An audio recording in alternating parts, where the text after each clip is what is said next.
Hello students, welcome to IC academy. আমি রাহুল চক্রবর্তী। আইসি একাডেমিতে তোমাদের প্রত্যেককে স্বাগত। আজকে আমরা আইসি একাডেমির এই প্ল্যাটফর্মে হিস্ট্রি মিক্সড এমসিকিউ সেশন নিয়ে তোমাদের সাথে আলোচনা করব এবং এখানে আমাদের যে এমসিকিউ গুলো রয়েছে সেগুলোর প্রত্যেকটার সঠিক উত্তর এবং প্রশ্ন অনুযায়ী সেগুলোর কিন্তু এক্সপ্লেনেশন নিয়েও আমরা আলোচনা করব। তো চলো কথা না বাড়িয়ে আমরা আমাদের ক্লাসে প্রসিড করি। আমাদের প্রথম প্রশ্ন যেটা রয়েছে সেটা হলো, হু সেড জাজ me by my acts and not by my words? কে বলেছিলেন এই কথাটা?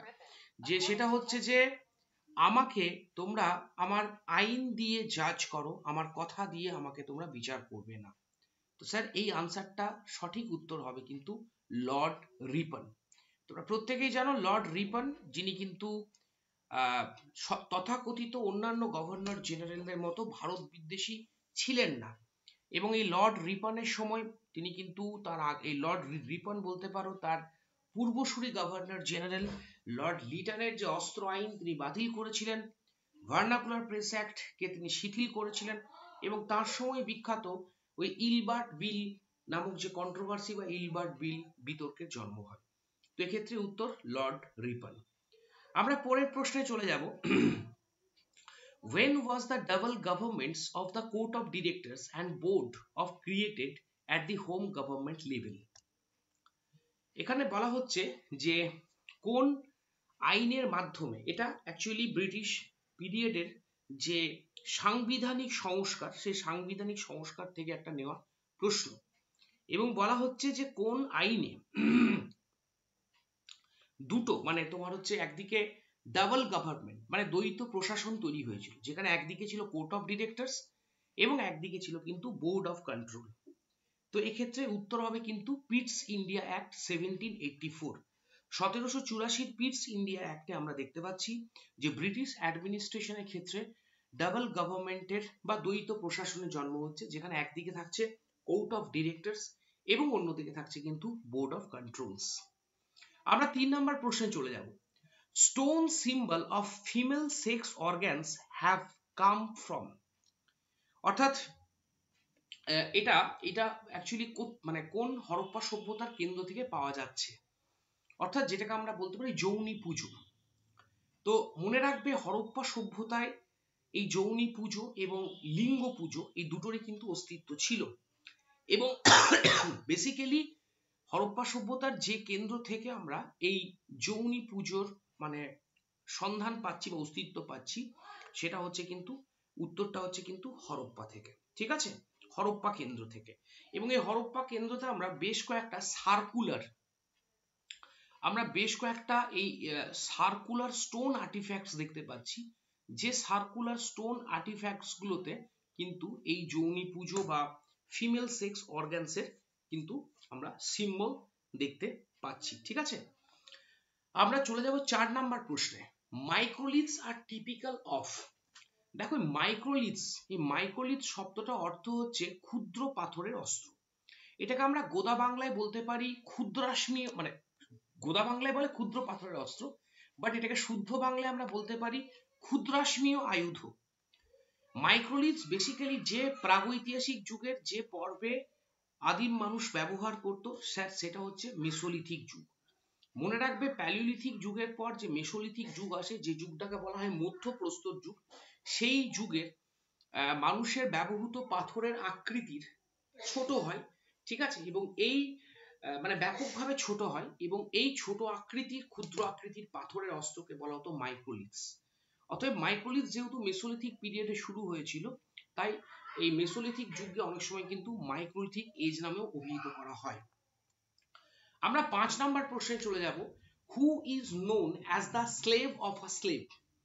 কে কৃতদাসদের কৃতদাস নামে পরিচিত? মাই ডিয়ার স্টুডেন্টস, এটার উত্তর কিন্তু হবে ইলতুৎমিশ। ইলতুৎমিশকে দিল্লি সুলতানি যুগের তাকে প্রকৃত প্রতিষ্ঠাতা বলা হয়। এটাও তোমরা জানো যে he was called as the real founder of Delhi sultanate. এবং তাকে কেন কৃতদাসদের কৃতদাস বলা হয়? কারণ ইলতুৎমিশ ছিলেন কুতুবউদ্দিন আইবকের তিনি স্লেভ। আবার কুতুবউদ্দিন আইবক ছিলেন যার কৃতদাস, তার নাম হচ্ছে মোহাম্মদ ঘুরি। কি বললাম বুঝতে পেরেছো তো? তো মোহাম্মদ ঘুরির স্লেভ হচ্ছেন কুতুবউদ্দিন আইবক, আর কুতুবউদ্দিন আইবকের স্লেভ হচ্ছেন ইলতুৎমিশ। তো যখন এই ইলতুৎমিশ খোক্কর বলে একটা উপজাতি ছিল, এই খোক্কর উপজাতিদেরকে দমন করার ক্ষেত্রে তিনি অত্যন্ত অগ্রণী ভূমিকা পালন করেছিলেন, এবং খোক্কর উপজাতিদেরকে দমন করতে গিয়ে ইলতুৎমিশের এই ভূমিকায় মুগ্ধ হয়ে মোহাম্মদ ঘুরি তার কৃতদাস কুতুবউদ্দিন আইবককে আদেশ দেন যে তুমি এক্ষুনি ইলতুৎমিশকে এই ছেলেটিকে তোমার কৃতদাসত্ব থেকে কিন্তু মুক্ত করো। তো সুতরাং এক্ষেত্রে আনসার হবে স্যার ইলতুৎমিশ, এবং তার সঙ্গে রিলেটেড এই যে কৃতদাসের যে গল্পটা সেটাও আমি তোমাদেরকে আলোচনা করে দিলাম। আমরা এরপর 6 নম্বর প্রশ্নে চলে যাব। স্যার 6 নম্বর প্রশ্নটা হচ্ছে the author of Indian মুসলমানস is, Indian মুসলমানস বলে যে বিখ্যাত বইটা রয়েছে এই বইটা রচয়িতা কে? এই বইটা রচয়িতা হচ্ছে কিন্তু ডব্লিউ হান্টার বা উইলিয়াম হান্টার। ঠিক এই উইলিয়াম হান্টারের নামটা তোমরা প্রত্যেকে মনে রাখবে, যিনি কিন্তু এই বিখ্যাত গ্রন্থ দ্য ইন্ডিয়ান মুসলমানস রচনা করেছিলেন। আমরা এরপর 7 নাম্বার প্রশ্নে চলে যাব। Taittiriya Aranyakas and Taittiriya Upanishad are associated to, আরেকবার প্রশ্নটা বলি, Taittiriya Aranyakas and Taittiriya Upanishad are associated to, ঠিক আছে, অর্থাৎ তৈত্তিরীয় আরণ্যক এবং তৈত্তিরীয় উপনিষদ, ঠিক আছে, এই দুটো যে তোমার আরণ্যক এবং উপনিষদ রয়েছে, এই দুটো বৈদিক সাহিত্য মূলত কোন বেদের সাথে, ঠিক আছে, কোন বেদটার সঙ্গে কিন্তু যুক্ত রয়েছে, ঠিক আছে। তো এক্ষেত্রে আমরা কিন্তু উত্তর করতে পারি, সেটা হচ্ছে কৃষ্ণ যজুর্বেদ। আমরা বলে রাখি তৈত্তিরীয় আরণ্যক এবং তৈত্তিরীয় উপনিষদ যে বেদটার সঙ্গে যুক্ত সেটার নাম হলো কিন্তু কৃষ্ণ যজুর্বেদ। দেখো তোমরা জানো যে যজুর্বেদের দুটো অংশ রয়েছে, একটা কৃষ্ণ যজুর্বেদ, একটা শুক্ল যজুর্বেদ। এই কৃষ্ণ যজুর্বেদটা সম্পর্কে তোমরা এটা মনে রাখবে যে কৃষ্ণ যজুর্বেদ এটা হচ্ছে একমাত্র বেদ যেটা কিন্তু কবিতা নয়, কবিতার সঙ্গে গদ্যের আকারেও কিন্তু রচিত, অর্থাৎ প্রোজ, যে বেদটা বলতে পারো কবি গদ্যের আকারে রচিত, সেটা হচ্ছে কিন্তু কৃষ্ণ যজুর্বেদ। কৃষ্ণ যজুর্বেদ বাদ দিলে বাকি যে 3টে বেদ রয়েছে, মানে ঋগ্বেদ, সামবেদ, অথর্ববেদ, কিংবা যজুর্বেদের যে আরেকটা পার্ট রয়েছে যেটার নাম আমরা বলি শুক্ল যজুর্বেদ, এগুলো সবই কিন্তু কবিতার ছন্দে রচিত। একমাত্র বেদ কৃষ্ণ যজুর্বেদ যার সঙ্গে তৈত্তিরীয় আরণ্যক এবং তৈত্তিরীয় উপনিষদ যুক্ত রয়েছে, সেটা কিন্তু গদ্যের আকারে রচিত। এই জন্য এই কৃষ্ণ যজুর্বেদকে বলা হয়ে থাকে অশুদ্ধ বেদ। কি বললাম বুঝতে পেরেছো তো? আমরা 8 নাম্বার প্রশ্নে চলে যাব। The land during the medieval period in Kerala owned by temples was known as, sir মধ্যযুগের কেরালা অঞ্চলে মন্দিরগুলোকে, সাধারণত মন্দিরগুলো যে জমিকে গ্রহণ করতো সেই জমিটাকে কি বলা হতো?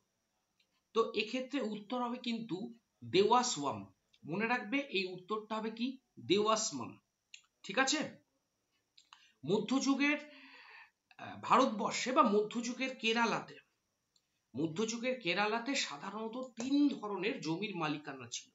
কি বললাম বুঝতে পেরেছো? তার মধ্যে একটা মালিকানার নাম ছিল স্যার কি, একটার নাম ছিল চেরিক্কাল। একটা জমির মালিকানা ছিল চেরিক্কাল। দ্বিতীয় যে জমির মালিকানার মানে যে ভাগটা ছিল তাকে বলা হতো ব্রাহ্মস্বাম, ঠিক আছে, এই যে প্রত্যেকে মনে রাখবে। আর তৃতীয় যেটা ছিল সেটা ছিল কি স্যার দেবাস্বম, ঠিক আছে। সাধারণত মন্দিরগুলোর কাছে যে জমিগুলো থাকতো, ঠিক আছে, মন্দিরগুলোর অধীনে যে জমি থাকতো তাকে কিন্তু মধ্যযুগের কেরালায় বলা হতো দেবাস্বম। তো এই 3টে ক্লাসিফিকেশন কিন্তু তোমরা অবশ্যই মনে রাখবে। আমরা এবার 9 নম্বর প্রশ্নে চলে যাব।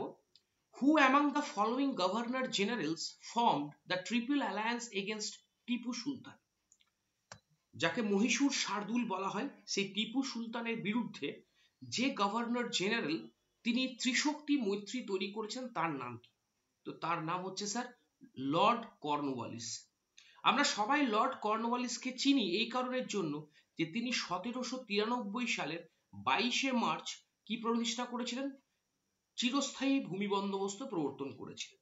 এই লর্ড কর্নওয়ালিস টিপু সুলতানের বিরুদ্ধে হায়দ্রাবাদের নিজাম রাইট, হায়দ্রাবাদের নিজাম উত্তর ভারতের মারাঠা এবং ইংরেজদেরকে নিয়ে একটা ত্রিশক্তি মৈত্রী তৈরি করেছিলেন এবং বলতে পারো যে তৃতীয় ইঙ্গ-মহীশূর যুদ্ধে টিপু সুলতান এই এই ত্রিশক্তির হাতে পরাস্ত হন এবং শ্রীরঙ্গপত্তমের চুক্তির মাধ্যমে টিপু সুলতানের মহীশূর রাজ্য এই তিনটে শক্তির মধ্যে অর্থাৎ হায়দ্রাবাদের নিজাম, উত্তর ভারতের মারাঠা এবং ইংরেজদের মধ্যে টিপু সুলতানের মহীশূর রাজ্যের একটা বিরাট অংশ কিন্তু বন্টিত হয়। ঠিক, তাহলে এক্ষেত্রে উত্তর হবে কিন্তু স্যার লর্ড কর্নওয়ালিস। আমরা এর পরের প্রশ্নে চলে যাব। বলা হচ্ছে which one of the following leaders did not support the খিলাফত মুভমেন্ট। অর্থাৎ এখানে চারজন নেতার কথা বলা হচ্ছে যারা খিলাফত আন্দোলনকে সমর্থন করেননি। তো স্যার এক্ষেত্রে অবশ্যই উত্তর হবে মোহাম্মদ আলী জিন্না। হ্যাঁ, বেশিরভাগ ছেলেমেয়ে কিন্তু মোহাম্মদ আলী জিন্নায় দাগ দিয়ে দেবে না, ভাবে মোহাম্মদ আলী জিন্না তিনি খিলাফত আন্দোলনকে সমর্থন করছে না, এটা কি করে হতে পারে। বাট স্যার ইয়েস, তোমরা ঠিক, এটা কিন্তু আনসার হচ্ছে মোহাম্মদ আলী জিন্না তিনি কিন্তু খিলাফত আন্দোলনকে সমর্থন করেননি। এমনকি তোমার 1920 সালের সেপ্টেম্বর মাসে জাতীয় কংগ্রেসের কলকাতাতে যে বিশেষ অধিবেশনটা বসছে, যে বিশেষ অধিবেশনটায় সভাপতিত্ব করছেন লালা লাজপত রায়, সেই অধিবেশনে মোহনদাস করমচাঁদ গান্ধী যখন অসহযোগের সঙ্গে খিলাফতকে জুড়তে চাইছেন তার তীব্র বিরোধিতা করেছিলেন এই মোহাম্মদ আলী জিন্না। তার সঙ্গে মদন মোহন মালব্য ছিলেন, অ্যানি বেসান্ত ছিলেন, তোমার আমাদের চিত্তরঞ্জন দাসও ছিলেন। বাট মোহাম্মদ আলী জিন্না তিনি কিন্তু একেবারে বলতে পারো স্পেসিফিকলি খিলাফত আন্দোলনকে একেবারে সমর্থন করেননি। এবার আমরা চলে যাব 11 নম্বর প্রশ্নে। 11 নম্বর প্রশ্নটা হচ্ছে where do we find the three phases Paleolithic, Mesolithic and Neolithic culture in sequence? এখানে দেখো বেসিক্যালি চারটে অঞ্চলের কথা বলা রয়েছে, Belan valley, Godavari valley, Krishna valley এবং কাশ্মীর ভ্যালি। এই চারটে যে অঞ্চল রয়েছে, চারটে অঞ্চলের মধ্যে কোথায় আমরা প্যালিওলিথিক যুগের সংস্কৃতি, মেসোলিথিক যুগের সংস্কৃতি এবং নিওলিথিক যুগের সংস্কৃতি ধারাবাহিকভাবে দেখতে পাই। তো এক্ষেত্রে আমরা উত্তর অবশ্যই করব যেটা, সেটা হচ্ছে স্যার বেলান ভ্যালি। মনে রাখবে বেলান ভ্যালি যেটা উত্তরপ্রদেশে রয়েছে এবং এই বেলান ভ্যালিতে অর্থাৎ প্রাচীন প্রস্তর যুগ মানে প্যালিওলিথিক, মেসোলিথিক যুগ বা মধ্যপ্রস্তর যুগ এবং নিওলিথিক যুগ বা নব্যপ্রস্তর যুগের ধারাবাহিকতা বা ধারাবাহিক উপস্থিতি দেখতে পাই। এবার আমরা চলে যাব 12 নম্বর প্রশ্নে। After which of the following incident the Bardoli Resolution was passed? কোন ঘটনার পর এই বারদৌলির যে রেজুলেশন বা বারদৌলি প্রস্তাব পাস হয়? তোমাদেরকে এখানে বলে রাখি অপশনে রয়েছে জালিয়ানওয়ালাবাগ ম্যাসাকার, অপশন রয়েছে চৌরি চৌরা বলতে পারো ইনসিডেন্ট, ঠিক আছে, অপশন সি রয়েছে death of Lala Lajpat Rai, option D হচ্ছে এদের কোনোটাই নয়। তোমাদেরকে বলে রাখি এক্ষেত্রে উত্তর হবে আমাদের চৌরি চৌরা হত্যাকাণ্ড, ঠিক আছে, কারণ চৌরি চৌরা হত্যাকাণ্ডের পরপর, ঠিক আছে, চৌরি চৌরা হত্যাকাণ্ডের পরপরই বলতে পারো 1922-এর 12ই ফেব্রুয়ারি 1922 12 ফেব্রুয়ারি কংগ্রেস যারা নেতৃবৃন্দ ছিলেন তারা বারদৌলিতে কিন্তু সাক্ষাৎ করেন এবং এই বারদৌলিতে কিন্তু এই বারদৌলি সত্যাগ্রহের রেজুলেশনটা পাস হয়, ঠিক আছে। এই বারদৌলি সত্যাগ্রহের বারদৌলি রেজুলেশন অনুযায়ী নন কোঅপারেশন মুভমেন্ট অর্থাৎ অসহযোগ আন্দোলন যেটা গান্ধীজি শুরু করেছিলেন সেটা কিন্তু বন্ধ করে দেওয়া হয়। তাই স্যার এক্ষেত্রে আনসার হবে কিন্তু বি, চৌরি চৌরা হত্যাকাণ্ড, রাইট, বা চৌরি চৌরা ইনসিডেন্ট। আমরা 13 নম্বর প্রশ্নে চলে যাব। In India ancient iron age is attached with. Sir প্রাচীন ভারতবর্ষে আমরা বলতে পারি যে সেটা হচ্ছে এই যে তোমার হচ্ছে যে আমাদের যে প্রাচীন যে লৌহযুগ, এই লৌহযুগ বেসিক্যালি কোন মৃৎপাত্র সংস্কৃতির সঙ্গে যুক্ত ছিল? তো এক্ষেত্রে আমাদের উত্তর হবে গ্রে পটারি। প্রাচীন ভারতবর্ষে প্রাচীন লৌহযুগ যে মৃৎপাত্র সংস্কৃতির সঙ্গে যুক্ত ছিল সেটার নাম ছিল কিন্তু গ্রে পটারি। কি বললাম বুঝতে পারছো? এই গ্রে পটারিটার পুরো নাম কি জানো তো? এটা পরীক্ষাতে এইভাবে আসতে পারে, পিজিডাব্লিউ কালচার বলে। স্যার পিজিডাব্লিউ মানে পেন্টেড গ্রে ওয়্যার কালচার। এটা হচ্ছে ভারতীয় সংস্কৃতির মানে প্রাচীন ভারতবর্ষে প্রাচীন লৌহ সংস্কৃতির একেবারে আর্লিয়েস্ট একটি মৃৎপাত্র সংস্কৃতি। এবং এই সংস্কৃতিটা শুরু হয়েছিল মূলত আমাদের ওয়েস্টার্ন গ্যাংগেটিক যে প্লেনটা রয়েছে, অর্থাৎ পশ্চিম গাঙ্গেয় সমভূমি অঞ্চলে, এবং একই সঙ্গে ঘাগর ঘাগর হাকরা ভ্যালি অঞ্চল। ঠিক আছে, ঘাগর হাকরা ভ্যালি অঞ্চলে এটা কিন্তু শুরু হয়েছিল এবং এটা মোটামুটি ভাবে চলেছিল 1200 থেকে 600 খ্রিস্টপূর্বাব্দ।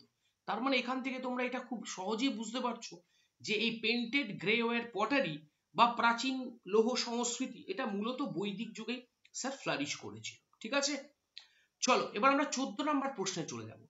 স্যার 14 নম্বর প্রশ্নটা হচ্ছে, which of the following Indian states that Akbar could not annex? এর মধ্যে কোন রাজ্যটা, এই যে চারটে অঞ্চলের কথা বলা হচ্ছে, যে এদের মধ্যে কোন অঞ্চলটা বলা যেতে পারে যে আকবর দখল করতে পারেননি? ঠিক আছে, আকবর দখল করতে কিন্তু পারেননি।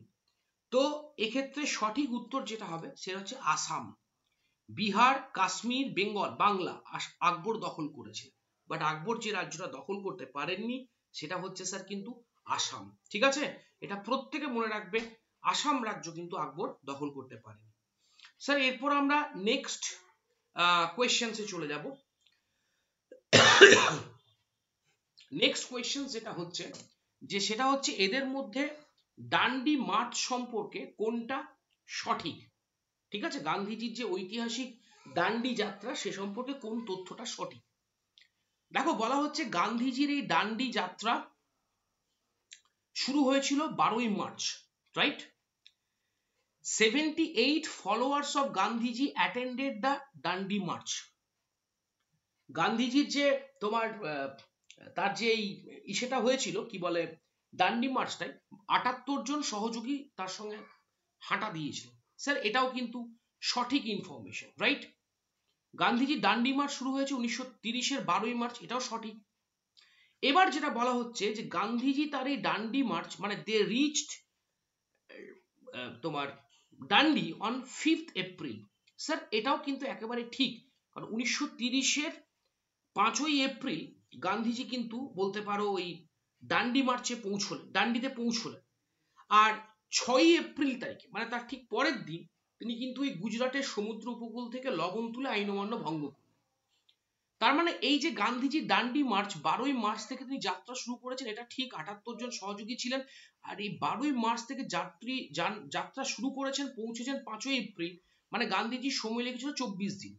এবং টোটাল মানে গুজরাটের সবরমতী থেকে তিনি এই ডান্ডি যাত্রাটা শুরু করেছিলেন এবং সবরমতী থেকে ডান্ডির কিলোমিটার ছিল 385 কিলোমিটার। এই 385 কিলোমিটার রাস্তা তিনি 24 দিন তার লেগেছিল। অন্তত আমাদের এখানে যে ডেট দুটো রয়েছে, 12ই মার্চ তার যাত্রা শুরু আর 5ই এপ্রিল যাত্রা শেষ, তার মাঝখানে ডেট 24 দিন তার লেগেছিল। তার মানে স্যার এই চারটে অপশনসই হচ্ছে সঠিক এখানে দেওয়া রয়েছে।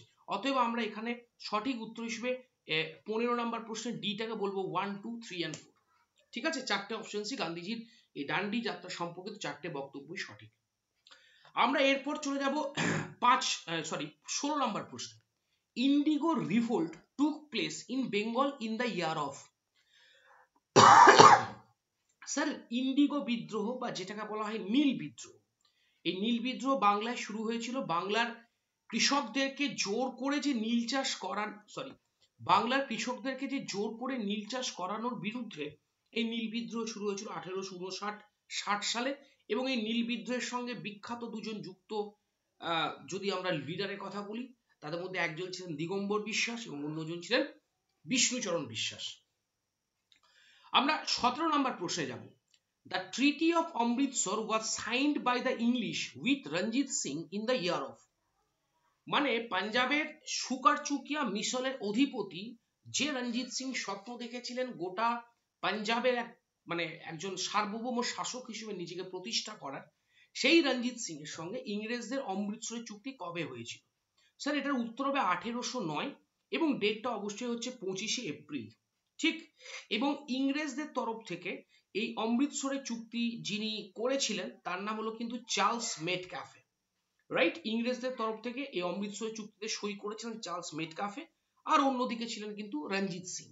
এই চুক্তি হবার পর, মানে এই অমৃতসরের চুক্তি হবার পর বলতে পারো রঞ্জিত সিং তিনি কিন্তু বলেছিলেন সব লাল হো যায়গা, অর্থাৎ পুরোটাই কিন্তু লাল হয়ে যাবে, মানে পুরো ভারতবর্ষ কিন্তু ইংরেজরা দখল করে নেবে। কি বললাম বুঝতে পেরেছো তো? এটা হচ্ছে ঘটনা। এবারে 18 নম্বর প্রশ্নে আমরা চলে যাব। হু among the Mughal empires was known as জিন্দা পীর? কোন মুঘল সম্রাটকে জিন্দা পীর বলা হতো? তো স্যার এক্ষেত্রে উত্তর হবে ঔরঙ্গজেব। মুঘল সম্রাট ঔরঙ্গজেবকে জিন্দা পীর বলা হতো। কেন বলা হতো না? Due to his simple living and high thinking. তিনি অত্যন্ত সাধারণভাবে থাকতেন এবং তার যে ওই কি বলবো, যে একেবারে ধর্মচারণ, যেটা তার ধর্মচারণ, মানে একেবারে কি বলবো, যে শরীয়ত অনুযায়ী তিনি তার জীবনযাপন করতেন। তো স্বাভাবিকভাবেই এই জন্য তাকে কিন্তু জিন্দা পীর বা লিভিং সেন্ট কিন্তু বলা হয়। আমরা 19 নম্বর প্রশ্নে চলে যাব। সেটা হচ্ছে after Firoz Tughlaq of the Delhi sultanate, the Mughal ruler who paid attention to supply of the water from canal was. দেখো ফিরোজ তুগলক যাকে বলা হয়ে থাকে দিল্লি সুলতানির কি বলবো, দিল্লি সুলতানি আকবর বলা হয়, তাই না? দিল্লি সুলতানি আকবর বলা হয়। তো এই ফিরোজ তুগলকের পর, যে ফিরোজ তুগলক বলতে পারো যে যখন তুগলক বংশের শাসন চলছে, তিনি সেই সময়টাই ব্যাপকভাবে তিনি সেই সময়টাই বলতে পারো ওই সেচ খাল সংস্কার করেছিলেন এবং প্রচুর পরিমাণে তিনি খাল খনন করেছিলেন, যাতে সরবরাহ, মানে জল সরবরাহ ব্যবস্থাটা যাতে দিল্লির মানুষদের কৃষিকাজের জন্য এই জল সরবরাহ প্রথাটা ভালো করে মানে অক্ষুণ্ণ রাখা যায়। তো ফিরোজ তুগলকের পর যে মুঘল সম্রাট এই জল সরবরাহের উপর গুরুত্ব দিয়েছিলেন তিনি হচ্ছেন কিন্তু শাহজাহান।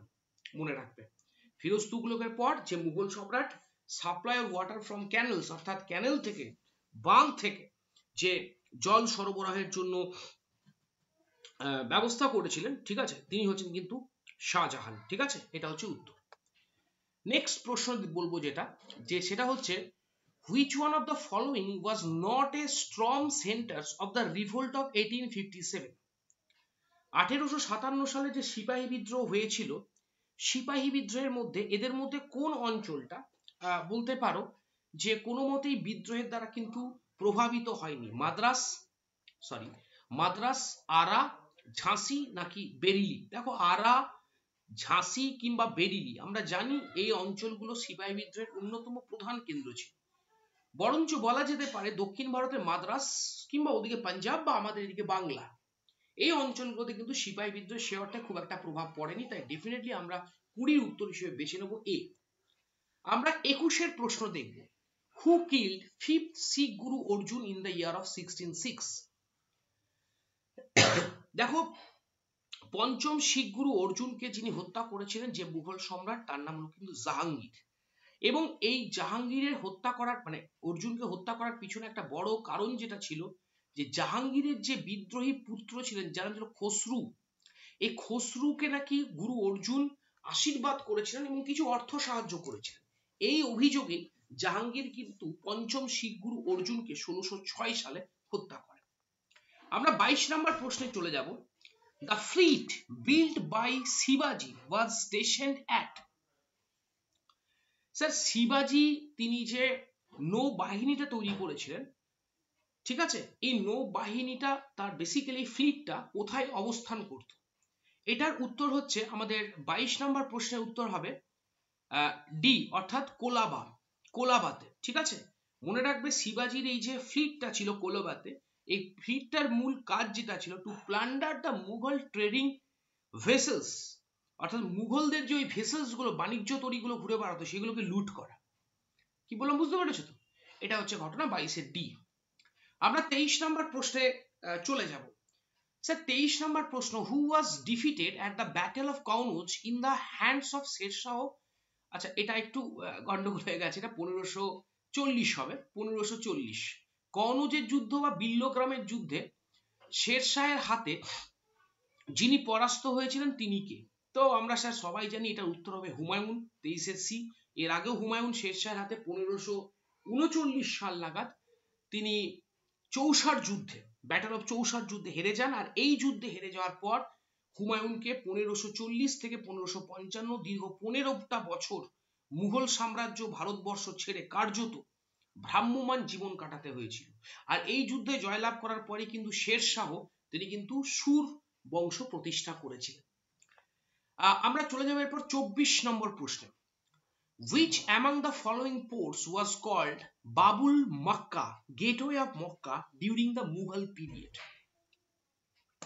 স্যার, যে বন্দরটাকে মুঘল আমলে বলা হতো বাবুল মক্কা বা মক্কার দ্বার, সেই বন্দরটার নাম কি? অবভিয়াসলি তোমরা আনসারটা মনে রাখবে, সুরাট। এক্ষেত্রে উত্তর হবে স্যার সুরাট। সুরাটকে বলা হতো বাবুল মক্কা।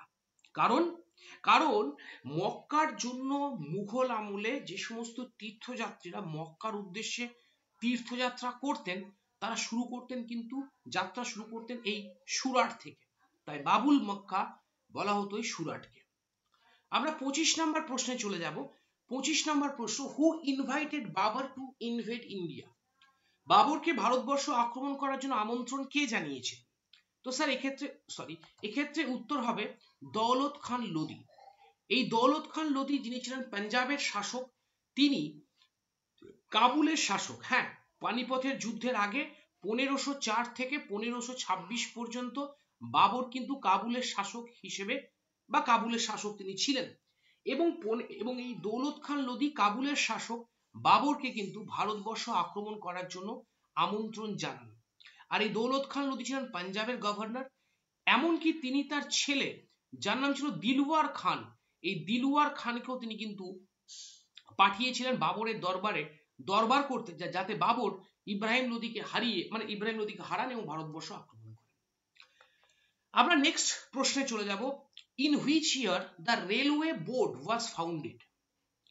ব্রিটিশ ভারতবর্ষে বলতে পারো যে বছর রেলওয়ে বোর্ড প্রতিষ্ঠা হয়েছিল সেটার কত সালে? ঠিক আছে, দেখো রেলওয়ে বোর্ড এটা প্রতিষ্ঠা হয়েছিল বেসিক্যালি 1905 সালে। ঠিক আছে, এক্ষেত্রে আমরা আনসার যেটা নেব, ভারতবর্ষের রেলওয়ে বোর্ড প্রতিষ্ঠা হয়েছিল কত সালে স্যার? The Indian railway 1905। ঠিক আছে, 1905-এ কিন্তু এটা তৈরি হচ্ছে। ঠিক আছে, এবং বলতে পারো যেটা যে এই রেলওয়ে বোর্ড কে বলা হয় is the apex body of the Indian railways. ঠিক আছে, ইন্ডিয়ান রেলওয়েজ। এবং এই রেলওয়ে বোর্ডটা তৈরি হয়েছিল যার অ্যাডভাইসের উপর, তার নাম কি ছিল জানো স্যার? তার নাম ছিল স্যার থমাস রবার্টসন কমিটি। এটা প্রত্যেকে মনে রাখবে যে স্যার থমাস রবার্টসন কমিটি, এই থমাস রবার্টসন কমিটির সুপারিশে 1905-এ Indian railway board was founded. Next প্রশ্ন সেটা হচ্ছে the third battle of Panipat took place during the reign of. The third battle of Panipat took place during the reign of, sir যে মুঘল সম্রাটের আমলে তৃতীয় পানিপথের যুদ্ধ হয়েছিল তিনি কে? স্যার 1761 সাল নাগাদ আমরা জানি তৃতীয় পানিপথের যুদ্ধ হয়েছিল, যে যুদ্ধে একদিকে ছিলেন মারাঠারা এবং অন্যদিকে ছিলেন আফগান আক্রমণকারী হিসেবে তোমার হচ্ছে আমাদের আহম্মদ শাহ আবদালি। আর ঠিক সেই সময়টাই এই যুদ্ধে মারাঠারা আহম্মদ শাহ আবদালির হাতে পর্যুদস্ত হন। আর এই সময় যিনি মুঘল সম্রাট ছিলেন তিনি ছিলেন শাহ আলম, যিনি ছিলেন কিন্তু 16th মুঘল এম্পায়ার। ঠিক আছে, এর পরের প্রশ্ন আমরা বলবো, which of the following was the first Sufi to be established in Indian subcontinent? ভারতীয় উপমহাদেশে প্রথম সুফি সিলসিলা বলতে পারো যেটা ভারতবর্ষে প্রথম যদি আমরা সুফি সিলসিলার কথা বলি, চিস্তি, সুহরাবর্দী, কাদিরিয়া বা নকশবন্দি, তাহলে আমাদের এখানে মনে রাখতে হবে যে ভারতবর্ষে, আমাদের মধ্যযুগের ভারতবর্ষে প্রথম সুফি সিলসিলার নাম ছিল স্যার চিস্তি সুফি সিলসিলা। ঠিক, চিস্তি সুফি সিলসিলা। কি বললাম বুঝতে পেরেছো তো? চিস্তি সুফি সিলসিলার পর এসেছিল তোমার এই সুহারাবর্দী বলো, কাদিরিয়া বলো, বা আমাদের নকশবন্দিরা। ঠিক আছে, আর এই চিস্তি সুফি সিলসিলার অন্যতম একজন সাধক ছিলেন মঈনুদ্দিন চিস্তি, যে মঈনুদ্দিন চিস্তির সমাধি রয়েছে আমাদের রাজস্থানের আজমিরে। আমরা চলে যাব 29 নম্বর প্রশ্নে। Who was the Mughal emperor at the time of Ahmad Shah Abdali's first invasion of India? Sir, Ahmad Shah Abdali যখন ভারতবর্ষ প্রথম আক্রমণ করছেন 1748 সালে, 1748 সালে তিনি যখন প্রথম ভারতবর্ষ আক্রমণ করছেন, সেই সময় মুঘল সম্রাট যিনি ছিলেন তার নাম ছিল কিন্তু মুহাম্মদ শাহ। ঠিক, মনে রাখবে মুহাম্মদ শাহ। ঠিক আছে, এবং তিনি বেসিক্যালি 1719 থেকে 1748 পর্যন্ত তিনি কিন্তু রাজত্ব করেছেন। আমরা চলে যাব 30 নম্বর প্রশ্নে। Which school of art flourished in the region between the lower valleys of Krishna and Godavari during the 2nd century BCE to 3rd century CE? অর্থাৎ দ্বিতীয় খ্রিস্টপূর্বাব্দ থেকে 300 খ্রিস্টাব্দ পর্যন্ত কৃষ্ণা নদীর যে নিম্ন উপত্যকা এবং গোদাবরী নদীর মাঝখানে যে ভারতীয় শিল্পকলা বিকাশ লাভ করেছিল তার নাম কি? তো মাই ডিয়ার স্টুডেন্টস, এটার উত্তর হবে আমাদের অমরাবতী স্কুল অফ আর্ট। আমরা প্রত্যেকে মনে রাখবো সেটা হচ্ছে এটার উত্তর যেটা হবে সেটা Amaravati school of art.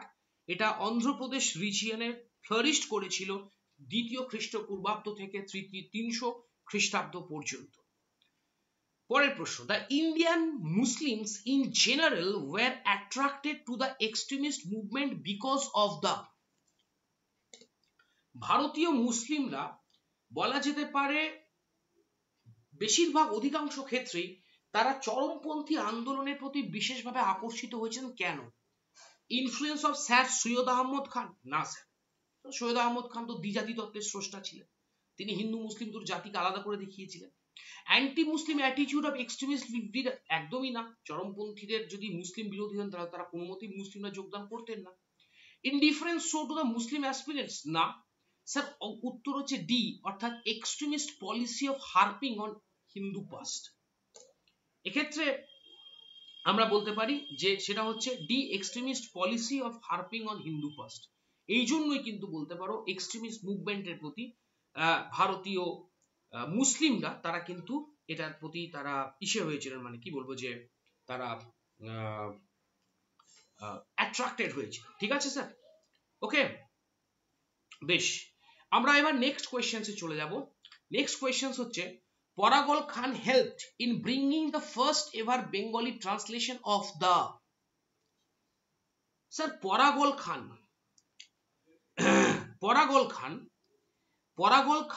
helped in bringing the first ever Bengali translation of the।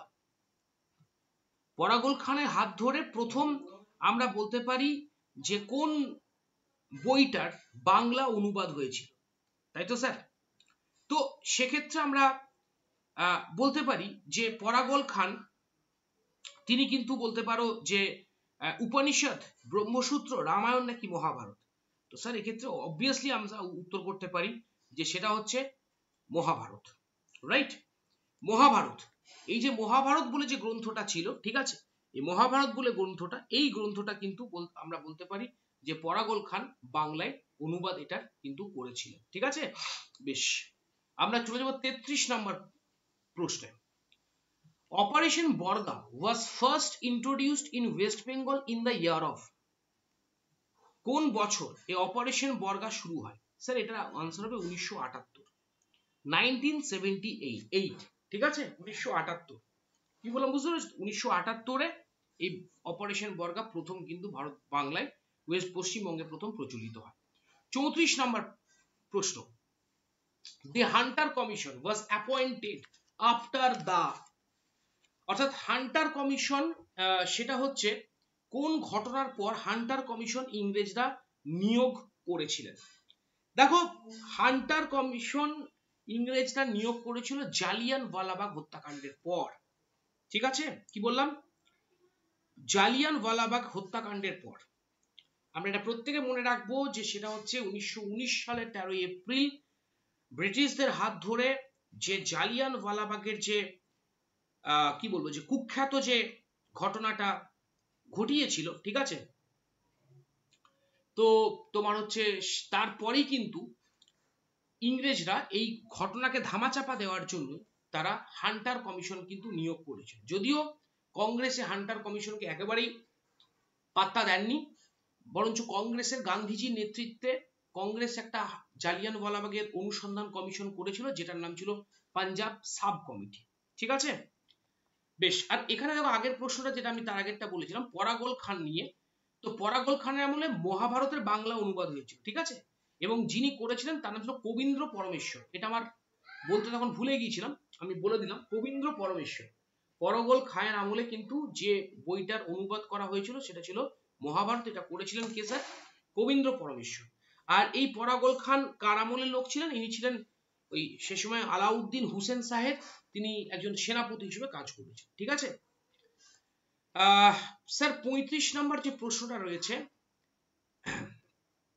35 নম্বর যে প্রশ্নটা সেটা হচ্ছে arrange the following events connected with Indian freedom struggle in the correct chronological order.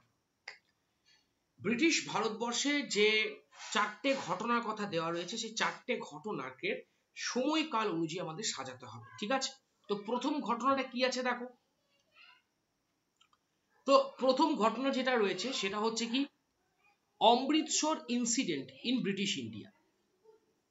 Sir Amritsar incident মানে আমরা যেটাকে বলে থাকি সেটা হচ্ছে কি না, সেটা হচ্ছে জালিয়ানওয়ালাবাগের হত্যাকাণ্ড, যেটা 1919-এর 13 এপ্রিল হয়েছিল, রাইট স্যার।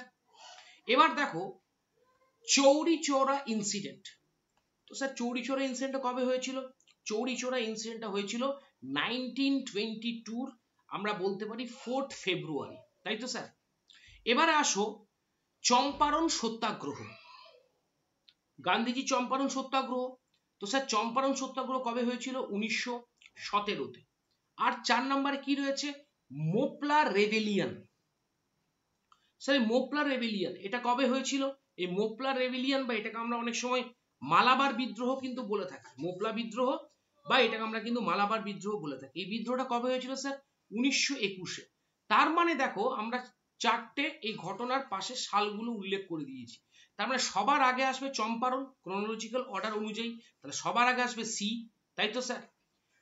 সি এর পর আসবে হচ্ছে তোমার জালিয়ানওয়ালাবাগ হত্যাকাণ্ড মানে এ, এটা হবে 2 নম্বর।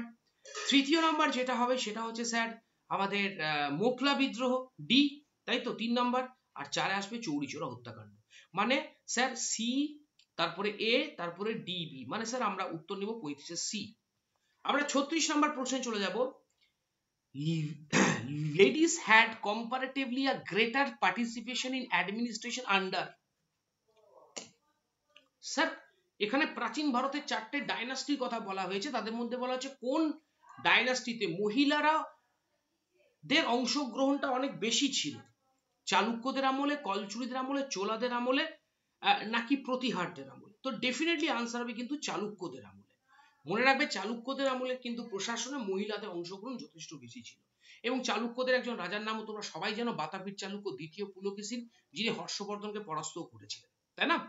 Next question, who said Rome is being drained of its treasure trading with India? কে বলেছিলেন এটা স্যার? কে বলেছিলেন যে ভারতের সঙ্গে যে রোমের বাণিজ্য চলছিল প্রাচীন ভারতে, সেই বাণিজ্যে রোম থেকে বিপুল পরিমাণ সম্পদ আর স্বর্ণমুদ্রার অপহার ঘটেছিল ভারতবর্ষে? স্যার এটা বলেছিলেন যিনি, তিনি হচ্ছেন প্লিনি দ্য এল্ডার। এই প্লিনি হচ্ছেন একজন রোমান লেখক, ঠিক। আর প্লিনির লেখাটার বইটার নাম হলো দ্য ন্যাচারাল হিস্ট্রি, এবং এনাকে বলা হয় প্লিনি দ্য এল্ডার। ইনি কিন্তু ভারত রোম বাণিজ্যের ক্ষেত্রে বলেছিলেন যে ভারতের সঙ্গে রোম দেশের যে বাণিজ্য হচ্ছে সেই বাণিজ্যে কিন্তু আর যাই হোক না কেন রোম থেকে বিপুল পরিমাণ সম্পদের অপহার বা ড্রেন ঘটছে ভারতে। আমরা চলে যাব স্যার 38 নম্বর প্রশ্নে। Who among the following said 1/3 of Bengal had been transformed into a jungle inhabited only by wild beasts? কথাটা কে বলেছিলেন যে বাংলার 1/3 অংশ জঙ্গলে পরিণত হয়েছে যেখানে কিন্তু বন্য প্রাণীরা ঘুরে বেড়ায়। স্যার এই আনসারটার হবে, কে বলেছিলেন এই কথাটা, কোন গভর্নর জেনারেল বলেছেন? Lord Cornwallis, Lord Liton, Lord Wellesley, নাকি হচ্ছে আমাদের লর্ড কার্জন? তো উত্তর হবে স্যার লর্ড কর্নওয়ালিস। এই লর্ড কর্নওয়ালিস তিনি কিন্তু এই কথাটা বলেছেন, তিনি বাংলা সম্পর্কে কমপ্লেন করেছিলেন যে বাংলার 1/3 জঙ্গলে ভর্তি এবং যেখানে কিন্তু বন্য প্রাণীরা ঘুরে বেড়াচ্ছে। স্যার 39 নম্বর প্রশ্ন, who among the following rulers had granted 1 lakh ballot trust from his own treasury for the restoration of a mosque at Khambhat? Sir কে বলতে পারো যে সেটা হচ্ছে কোন শাসক? স্যার কোন শাসক? আমরা বলতে পারি যে তিনি তার রাজকোষাগার থেকে 1 লক্ষ ব্যালট ট্রাস্ট খরচ করেছিলেন খাম্বাতে একটা মসজিদকে পুনরায় তৈরি করতে। তো স্যার আনসার হবে ভীমা। মনে রাখবে প্রথম ভীমা, ঠিক আছে। আমরা চলে যাব 40 নম্বর প্রশ্ন, the Azamgarh proclamation is generally associated with. Azamgarh proclamation যে ঘটনাটার সঙ্গে জড়িত সেটা হচ্ছে 1857 সালের সিপাহী বিদ্রোহ। 1857 সালের সিপাহী বিদ্রোহ। স্যার এই আজমগড় প্রোক্লেমেশন এটা পাবলিশ হয়েছিল যে পত্রিকাতে, খুব ভালো করে মনে রাখবে, সেই পত্রিকাটার নাম হচ্ছে দিল্লি গেজেট। এই দিল্লি গেজেটে এই আজমগড় প্রোক্লেমেশন প্রকাশ হয়েছিল এবং এখানেই কিন্তু এই আজমগড় প্রোক্লেমেশনে কিন্তু 1857 সালের বিদ্রোহকে দ্য গ্রেট মিউটিনি অফ 1857 বলে কিন্তু অভিহিত করা হয়েছিল। Next MCQ, the Kanpur Bolshevik conspiracy case was against the leaders of which movement? Sir Kanpur Bolshevik যে মামলাটা হয়েছিল, এই কানপুর বলসেবিক মামলাটা আসলে আমরা বলতে পারি কাদের বিরুদ্ধে, মানে কোন আন্দোলনের নেতৃবৃন্দের বিরুদ্ধে হয়েছিল? তো স্যার এক্ষেত্রে উত্তর হবে কিন্তু নন কোঅপারেশন, অর্থাৎ অসহযোগ আন্দোলনের যারা কর্মী ছিলেন তাদের বিরুদ্ধে কানপুর বলসেবিক মামলা কিন্তু শুরু হয়েছিল। এবং একই সঙ্গে এই মামলাটা বলতে পারো যে আমাদের সেই সময়কার যে নব্য কমিউনিস্ট তাদের বিরুদ্ধে কিন্তু এই মামলাটা ইস্যু করা হয়েছে এবং এই মামলাটা ইনিশিয়েটেড হয়েছিল in the year of the 1924। আমরা 42 নম্বর প্রশ্নে চলে যাব, Babur introduced in India. Sir Babur ভারতবর্ষে কোনটা ইন্ট্রোডিউস করেছিলেন? ঠিক আছে, বাবর ভারতবর্ষে কোনটা ইন্ট্রোডিউস করেছিলেন? The art of Persian writing, অর্থাৎ ওই সরি ভুল বললাম, the art of Persian painting, okay, অর্থাৎ আমরা বলতে পারি যেটা যে সেটা হচ্ছে তোমার যে পার্সিয়ান পেন্টিং, যেটা পার্সিয়ান পেন্টিং বাবর ভারতবর্ষে চালু করেছিলেন। আচ্ছা, নেক্সট যেটা বলতে পারি যে সেটা হচ্ছে তোমার royal court pottery, royal court poetry, মানে ওই রাজ দরবারে বলতে পারো যে সেটা হচ্ছে তোমার আমাদের কবিতা লেখা, ঠিক আছে। সিতে রয়েছে 4 স্কোয়ার গার্ডেন্স, অর্থাৎ 4 স্কোয়ার গার্ডেন যেটা রয়েছে, ঠিক আছে। আর 4 নাম্বার যে অপশনটা রয়েছে, মানে 4 স্কোয়ার মানে চারদিক থেকে ঘিরে রাখা বাগান আর কি, ঠিক আছে। আর 4 নাম্বার যে অপশনটা রয়েছে যে সেটা হচ্ছে তোমার যে বিল্ডিং উইথ স্লোপিং ওয়ালস, বাড়ি তার সঙ্গে বলতে পারো যে ওই স্লোপিং ওয়ালস। তো স্যার এক্ষেত্রে উত্তর হবে এক্ষেত্রে উত্তর হবে 4 স্কোয়ার গার্ডেন্স। এই 4 স্কোয়ার গার্ডেন্সকে কি বলা হয় জানো? এটা বাবর শুরু করেছিলেন, চারবাগ গার্ডেন, এটা মুঘলদের হাত ধরে শুরু হয়েছিল। স্যার এটা অ্যাকচুয়ালি ছিল একটা পার্সিয়ান স্টাইল গার্ডেন, কি বললাম বুঝতে পেরেছো? এবং এটা কিন্তু বাবরের হাত ধরে শুরু হয়েছিল, বাবরের হাত ধরে কিন্তু এটা শুরু হয়েছিল। এটা বলে চারবাগ, এটার নাম, আরেকটা নাম হলো Charbagh garden, CHARBAG, Charbagh garden, ঠিক আছে। এবং এটা কিন্তু স্যার মানে এই তোমার কি বলবো যে চারবাগ গার্ডেন, এই চারবাগ স্টাইল অফ গার্ডেন, এটা কিন্তু মুঘলদের হাত ধরে বলতে পারো কিন্তু ভারতবর্ষে কিন্তু শুরু হয়েছে, ঠিক আছে। এবং সেক্ষেত্রে বলতে পারো হুমায়ুনের যে সমাধিসৌধ, এটাকে বলা হয় কিন্তু এই চারবাগ গার্ডেনের প্রথম মানে তোমার কি বলবো প্রথম এটা তোমার এই ধরনের গার্ডেন তৈরি হয়েছিল। Next, the Mahabharata and Rajatarangini were translated by the order of Zainul Abedin of Kashmir in. Sir Mahabharata এবং রাজতরঙ্গিনী জৈনুল আবেদিনের অনুরোধে বা আদেশে যে ভাষায় অনুদিত করা হয়েছিল সেটা ছিল কিন্তু পার্সিয়ান। ঠিক আছে, এক্ষেত্রে উত্তর হবে কিন্তু পার্সিয়ান। 44 নম্বর প্রশ্ন, Kautilya was the prime minister of which of the following kings. Sir Kautilya কার প্রধানমন্ত্রী ছিলেন? অবশ্যই উত্তর হবে মৌর্য সাম্রাজ্যের প্রতিষ্ঠাতা চন্দ্রগুপ্ত মৌর্য। এবার আমরা দেখে নেব যে এই যে অর্গানাইজেশনস এবং তাদের ফাউন্ডাররা কারা। Founder of the British India society, sir British India সোসাইটির ফাউন্ডারকে আমরা এখানে দেওয়া আছে উইলিয়াম অ্যাডাম, তো আমরা বলতে পারি হ্যাঁ, ব্রিটিশ ইন্ডিয়া সোসাইটির ফাউন্ডার হচ্ছেন উইলিয়াম অ্যাডাম এবং তিনি এটা প্রতিষ্ঠা করেছিলেন 1839 সালে। এবার রয়েছে ইন্ডিয়ান ন্যাশনাল ইউনিয়ন। স্যার এটারও প্রতিষ্ঠাতা কিন্তু অ্যালান অক্টাভিয়ান হিউম, কারণ ইন্ডিয়ান ন্যাশনাল ইউনিয়ন হচ্ছে প্রিভিয়াস নেম অফ জাতীয় কংগ্রেস। এবারে দেখো রয়েছে founder of national Indian association. Sir এই ন্যাশনাল ইন্ডিয়ান অ্যাসোসিয়েশন যেটা রয়েছে এটার ফাউন্ডার কিন্তু হচ্ছেন আমাদের মেরি কার্পেন্টার। এবং মেরি কার্পেন্টার এইটা চালু করেছিলেন কোথায় জানো তো? এটা চালু করেছিলেন তিনি ব্রিস্টলে এবং 1870 সালে। তো স্যার এখানে কোন স্টেটমেন্টটা ঠিক? দেখো প্রত্যেকটা স্টেটমেন্টই সঠিক, মানে আমরা বলতে পারি 1, 2 and 3 is right answer, sorry মানে D will be the right answer. তিনটে ইনস্টিটিউশনের ফাউন্ডার প্রত্যেকেই সঠিক। আমরা এর পরের নেক্সট কোয়েশ্চেন্সে চলে যাব। The confederates against Tipu Sultan in the third Mysore war. তৃতীয় ইঙ্গ-মহীশূর যুদ্ধে টিপু সুলতানের বিরুদ্ধে যে শক্তি জোটটা গঠন হয়েছিল তাদের কারা কারা ছিলেন? তো স্যার এক্ষেত্রে আনসার হবে কিন্তু দ্য নিজাম ছিলেন, মারাঠাসরা ছিলেন এবং ইংরেজরা ছিলেন। তো সেক্ষেত্রে স্যার উত্তর হবে কিন্তু সি, 46 সি। 47 নম্বর প্রশ্ন, তারিক ই ফিরোজ শাহী ওয়াজ রিটেন বাই। স্যার তারিক ই ফিরোজ শাহী বইটা কে রচনা করেছেন? মনে রাখবে তারিক ই ফিরোজ শাহী দুটো রচনা হয়েছিল, একটা করেছিলেন জিয়াউদ্দিন বারানি, তারিক ই ফিরোজ শাহী, এবং জিয়াউদ্দিন বারানির পর শামসি সিরাজ আফিফ তিনিও কিন্তু একটা তারিক ই ফিরোজ শাহী রচনা করেছেন। আমরা 48 নম্বর প্রশ্নে চলে যাব। On which of the following charges B.G. Tilak was arrested in 1908? B.G. তিলকের বিরুদ্ধে কোন চার্জে বা কোন অভিযোগে তাকে গ্রেপ্তার করা হয়েছিল 1908? তো এক্ষেত্রে আমরা মনে রাখবো সিডিশন চার্জ।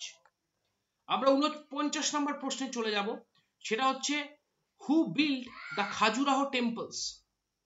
খাজুরাহের মন্দির কারা তৈরি করেছিল? তো মনে রাখবো এটা খাজুরাহের মন্দির তৈরি করেছিল চান্দেল্যরা। বেসিক্যালি 950 থেকে 1050 খ্রিস্টাব্দের মধ্যে এই খাজুরাহের মন্দির চান্দেল্য দ্বারা তৈরি হয়েছিল। 50 নম্বর প্রশ্ন, the court language of India during the Turkish period was. Turkish পিরিয়ডে কোর্ট ল্যাঙ্গুয়েজ কোনটা ছিল? তো অবভিয়াসলি মনে রাখবে তুর্কি যুগে কোর্ট ল্যাঙ্গুয়েজ যেটা ছিল সেটা ছিল স্যার পার্সিয়ান, ভারতবর্ষে। ঠিক আছে, তো তোমার হচ্ছে যে যদিও অ্যারাবিক ছিল religious language, but court language হিসেবে তুর্কিরা বেছে নিয়েছিল পার্সিয়ানকে। 51 নম্বর প্রশ্ন, the first speaker against whom a motion of non-confidence was moved in the Lok Sabha was। ঠিক আছে, কার বিরুদ্ধে বলা যেতে পারে প্রথম যার বিরুদ্ধে নন কনফিডেন্স লোকসভাতে আনা হয়েছিল তার নাম কি? জিভি মাভলঙ্কার। এক্ষেত্রে উত্তর হবে কিন্তু 51 বি, জিভি মাভলঙ্কার। ঠিক আছে, আমরা চলে যাব 52 নম্বর প্রশ্নে। Which one of the following bhakti saints first joined the Sufis but later left them? যে ভক্তি সন্ত প্রথমে সুফি মতবাদে যোগদান করেছিলেন পরে সেটা ছেড়ে বেরিয়ে আসেন, সেটা উত্তর হচ্ছে 52 সি, নানক। 53 নম্বর প্রশ্ন, who called Shri Narayan Guru as the second Buddha. কে বলেছেন শ্রী নারায়ণ গুরুকে দ্বিতীয় বুদ্ধা?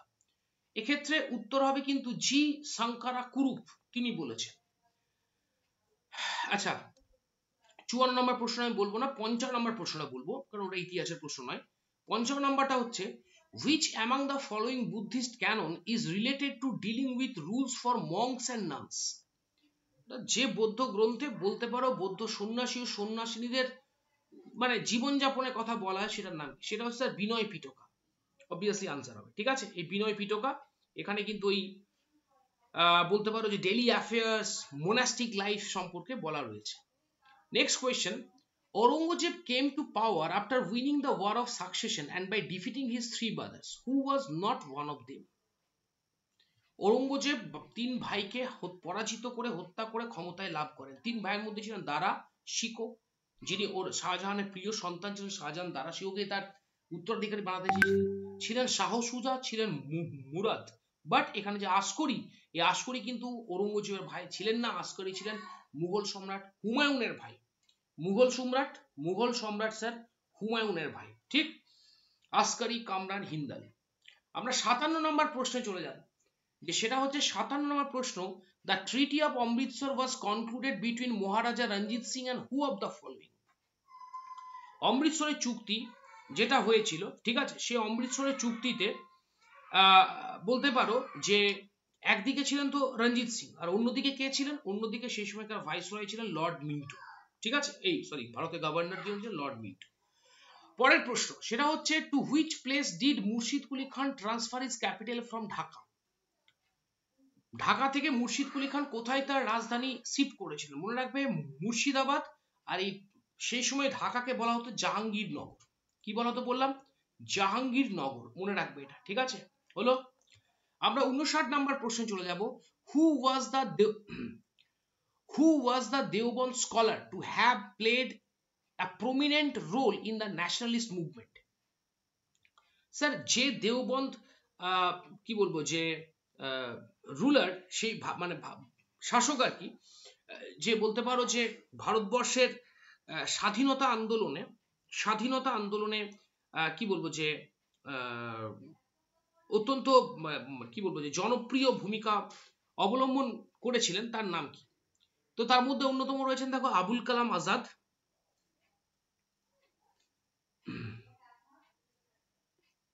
তার মধ্যে রয়েছেন আবুল কালাম আজাদ। অপশন বি তে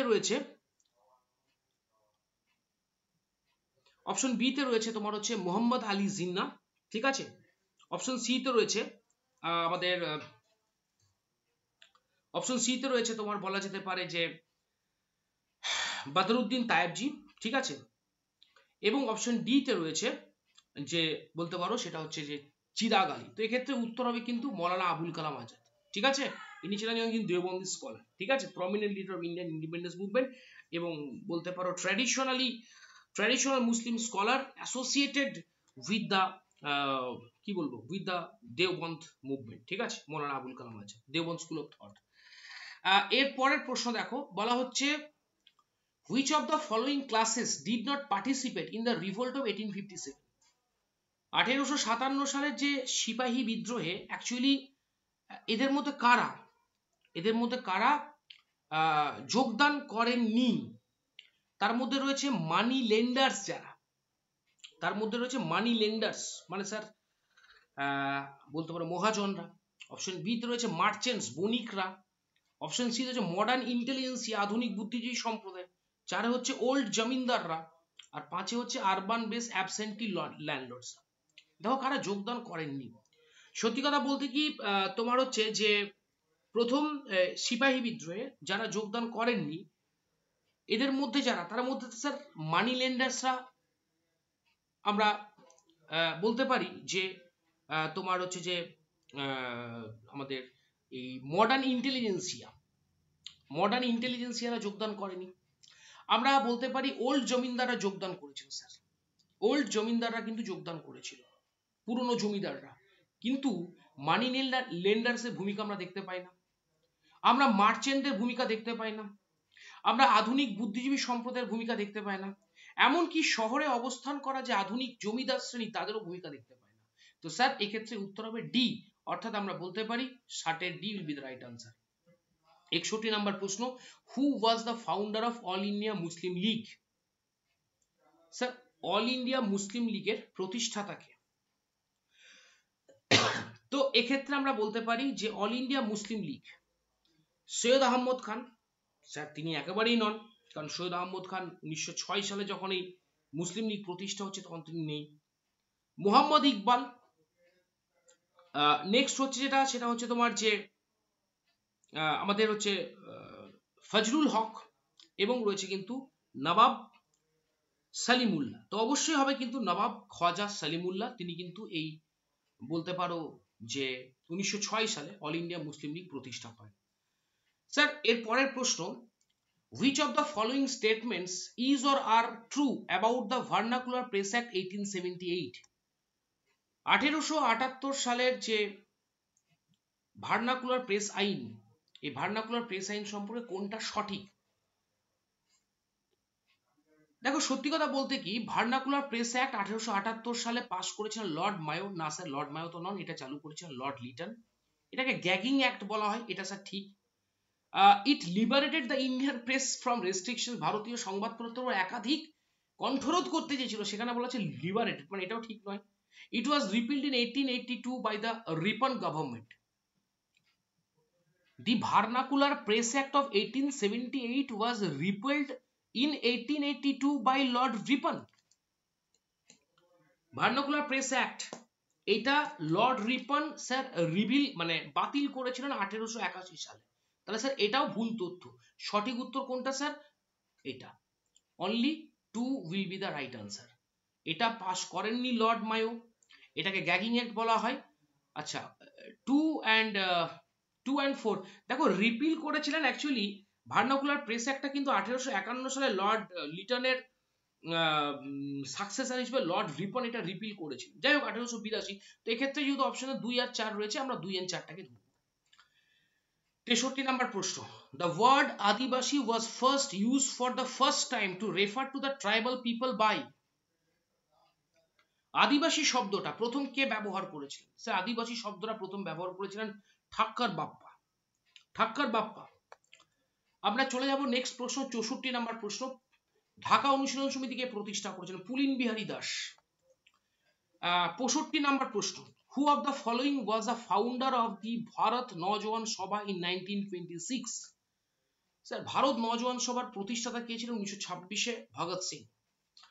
66 নম্বর প্রশ্ন, all India trade union Congress was formed in the year of.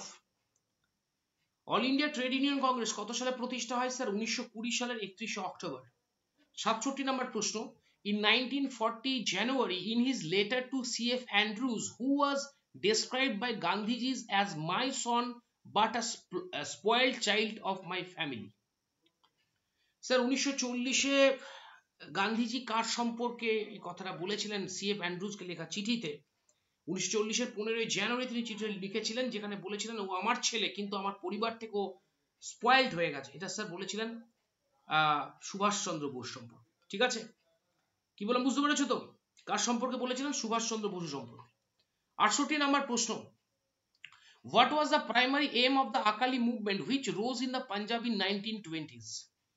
1920 সালে পাঞ্জাবে যে আকালি মুভমেন্টটা শুরু হয়েছিল, সেই আকালি মুভমেন্টের প্রধান লক্ষ্যটা কি ছিল? To voice the political grievance of the Sikhs, to bring about the modernisation in the Sikh social customs, to streamline the management of the gurudwaras of the six line. Sir এটা উত্তর হচ্ছে, অর্থাৎ শিখদের যে গুরুদুয়ারা, সেই শিখদের গুরুদুয়ারা গুলোকে কি বলবো যে শিখদের যে গুরুদুয়ারা গুলো ছিল সেগুলোকে কিন্তু রিফর্ম করা, সংস্কার করা। নেক্সট প্রশ্ন হচ্ছে, in which of the following cities was the East India Association founded by Dadabhai Naoroji in 1866? দাদাভাই নওরোজি 1866 সালে যে শহরটায় তিনি ইস্ট ইন্ডিয়া অ্যাসোসিয়েশন প্রতিষ্ঠা করেছেন সেটা ছিল কিন্তু লন্ডন। 70 নম্বর প্রশ্ন, the breakdown plan in 1946 for transfer of power in India had been proposed by? Sir breakdown plan 1943 breakdown plan এটা দিয়েছিলেন যিনি, তিনি হচ্ছেন লর্ড ভাইসরয় লর্ড ওয়াভেল। ঠিক আছে, যিনি 1943 সাল নাগাদ বলতে পারো যে কি বলবো ভারতের গভর্নর জেনারেল দায়িত্ব নিয়েছিলেন, এবং তিনি ব্রেকডাউন প্ল্যানটা দিয়েছিলেন 1946 সালে। ব্রেকডাউন প্ল্যানটা দিয়েছিলেন 1946 সালের 14 জুন, 14 জুন তিনি দিয়েছিলেন। ঠিক আছে স্যার। 71 নম্বর প্রশ্ন, which one among the following was not a demand of the প্রার্থনা সমাজ? এদের মধ্যে কোনটা স্যার, এদের মধ্যে কোনটা প্রার্থনা সমাজের ডিমান্ডের মধ্যে ছিল না? Women education, widow remarriage, option C হচ্ছে raising the age of marriage for boys and girls, spreading of the Vedic education, এটা উত্তর হবে ডি। তারা কিন্তু বেসিক্যালি এই তিনটে কথাই বলেছিল, অর্থাৎ মহিলাদের শিক্ষা, বিধবা বিবাহের কথা এবং একই সঙ্গে ছেলে ও মেয়েদের বয়স বাড়ানোর কথা। বাট তারা যেটা বলেনি সেটা ভেদিক এডুকেশন, ভেদিক এডুকেশনের কথা বলেছিল আমাদের আর্য সমাজ, ঠিক আছে, আর্য সমাজ, দয়ানন্দ সরস্বতী, তাই না স্যার? 72 নম্বর প্রশ্ন, Satavahana dynasty originated from, sir Satavahana dynasty কোত্থেকে অরিজিন করেছিল? সেটা হচ্ছে তোমার যে সাউথ অফ আরাবল্লী, south of Bihar, south of Bihar বলছি এবার, তোমার সাউথ অফ বিন্ধা, ঠিক আছে, বলতে পারো যে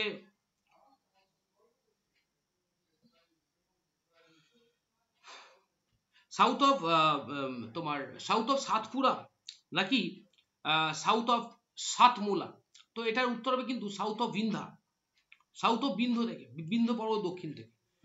73 নম্বর প্রশ্ন, the Upanishad were translated into Persian by, sir উপনিষদগুলোকে পার্সিয়ান ভাষায় যার আমলে ট্রান্সলেট করা হয়েছে তার নাম দারাশিকো। 74 নম্বর প্রশ্ন, which of the following ashrams was not set up by Gandhiji? দেখো বেসিক্যালি ফিনিক্স আশ্রম এটা গান্ধীজি প্রতিষ্ঠা করেছিলেন সাউথ আফ্রিকাতে, তলস্তয় আশ্রম প্রতিষ্ঠা করেছিলেন, সেবাগ্রাম আশ্রম বাই গান্ধীজি। দেখো বেসিক্যালি সেবাগ্রাম আশ্রম যেটা আমরা বলতে বুঝি, এই সেবাগ্রাম আশ্রম এটাও কিন্তু গান্ধীজি প্রতিষ্ঠা করেছিলেন, সেবাগ্রাম আশ্রম যেটা, এটাও কিন্তু গান্ধীজির দ্বারা প্রতিষ্ঠিত একটা আশ্রম, ঠিক আছে, সবরমতী আশ্রম যেটা বলে, তাহলে এক্ষেত্রে উত্তর হবে নান অব দি অ্যাবভ, তিনটেই গান্ধীজির দ্বারা তৈরি।